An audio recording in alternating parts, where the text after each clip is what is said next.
Now, we met regional disaster relief services in an earlier scenario. In this particular scenario, we're being asked to scrutinize some decisions that they're trying to make. Anytime you're looking for decisions, you're trying to identify decisions in a certain situation, remember that decisions are essentially sets of options. Let's look for some in this paragraph. Regional Disaster Relief Services relies on other agencies for air transport, but recently proposed, now that was also a hint that a decision is coming, the purchase of 6 helicopters. So there you have the option of purchasing them or not. I think I just found a decision.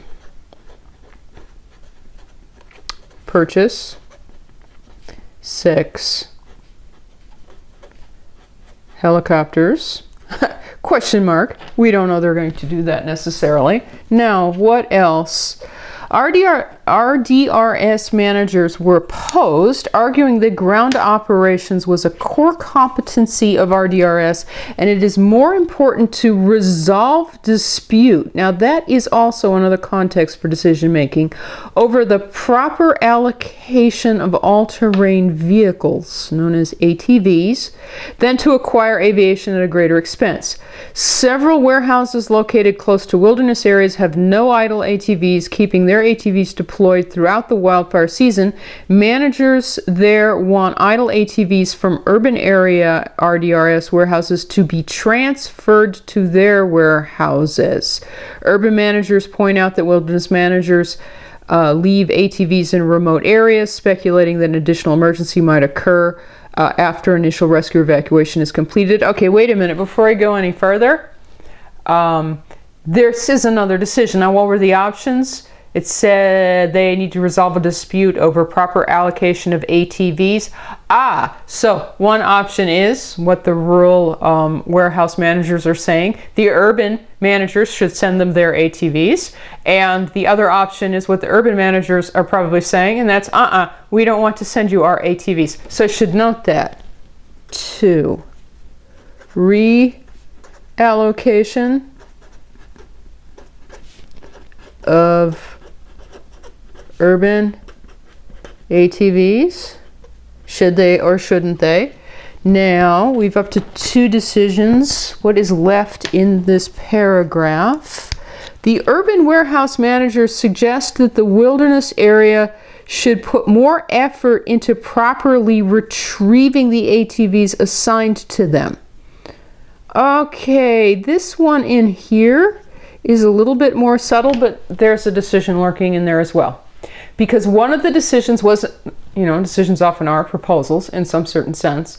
One of the decisions was reallocate the ATVs from the urban area, or from the urban area to the wilderness area. And essentially the urban area managers have countered with another proposal, which becomes in essence another decision.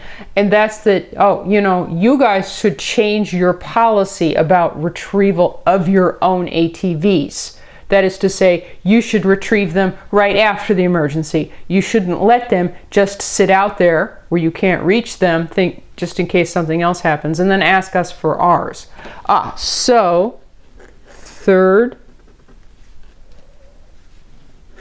decision, change wilderness area ATV retrieval. I didn't spell retrieval right, I don't think. It's got an I in there somewhere. Policy.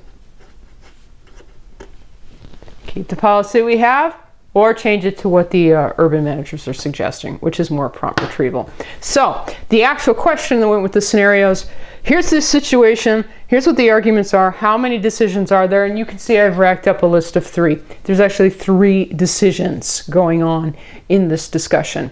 Okay, now decisions can be classified. Decisions have different natures, so to speak. And if you turn the page, you see that this argument with the 3 different decisions actually maps rather neatly to, now this is the note frame, there is this figure that's copied in here, the hierarchy of planning. Right, there are strategic decisions, there are tactical decisions, and there are decisions concerning implementation. This argument is a good illustration of that because we found 3 decisions. They actually happen to neatly map to, who knew, each of the 3 levels of the so-called hierarchy of planning. Now let's take a look at that. At what level of hierarchy of decision making are these decisions? Still referring to these 3 decisions. Okay, first off, the helicopters. Is that a strategic decision, a tactical decision, or a decision of implementation?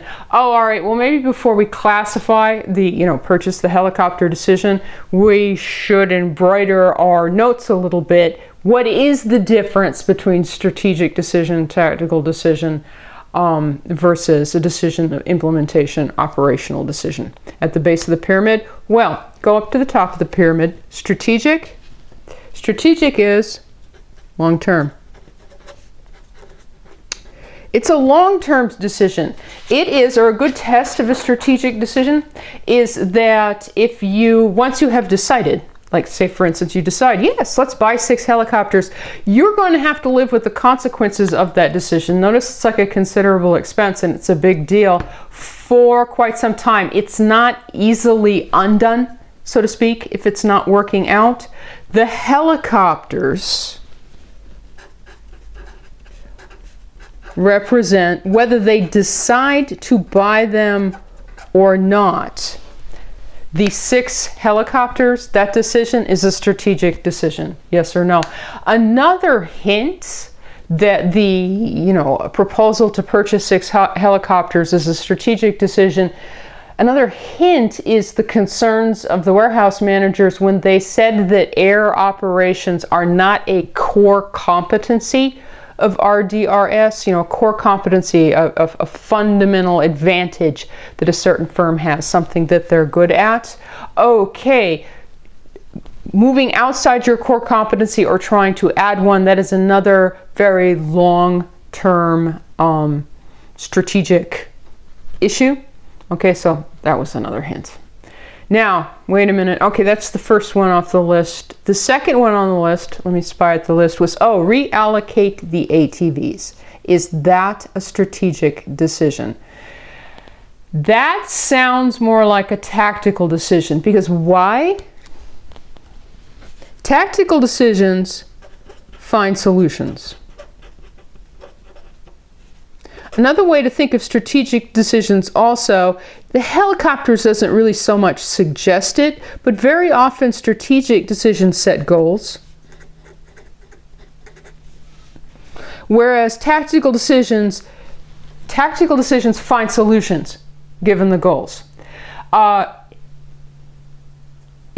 Overall issues of resource allocation are, now this is a generality, I mean it's not a law, it's not true all the time, but overall issues of resource allocation are generally tactical decisions, tactical level decisions.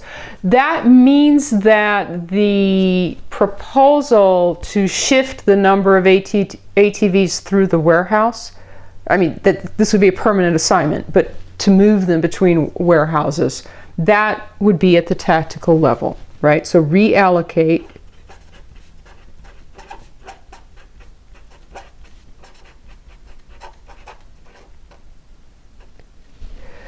That's also, among these decisions, kind of halfway between the long-term consequences of the strategic decisions, and we'll notice this with the third decision, something that doesn't take that much effort to put into place. We would have to put some effort into moving the ATVs. They would then be stationed at different places. We've changed the system. If we didn't like that, we could do all that work and put them back. Okay, that's another reason why it's not strategic, it's more tactical. As opposed to, right, one of the purposes of the whole discussion being used as an example is that the 3 decisions, the third one provides us a good example of something that's at the base of the pyramid, supporting everything, is a decision that concerns implementation. That's the one decision that we haven't gotten to yet, the proposal to change the policy on quick retrieval of ATVs. I'm just going to write ATV retrieval policy. Change it or don't change it. Why? Because strategic decisions are long-term. As you go down the pyramid, it gets shorter and shorter and shorter in terms of if you decide that, how long you have to live with it before you could change your mind and without great expense change it back. Okay, here we just have a very, now notice it's a fairly simple policy. It just concerns something's in the field. When do you take it back? It's a proposal that they change it somewhat. Don't let it sit there for a couple weeks. Take it back immediately. Oh, all right. That is a good example then, in contrast, of a decision from the so-called bottom of the hierarchy of planning.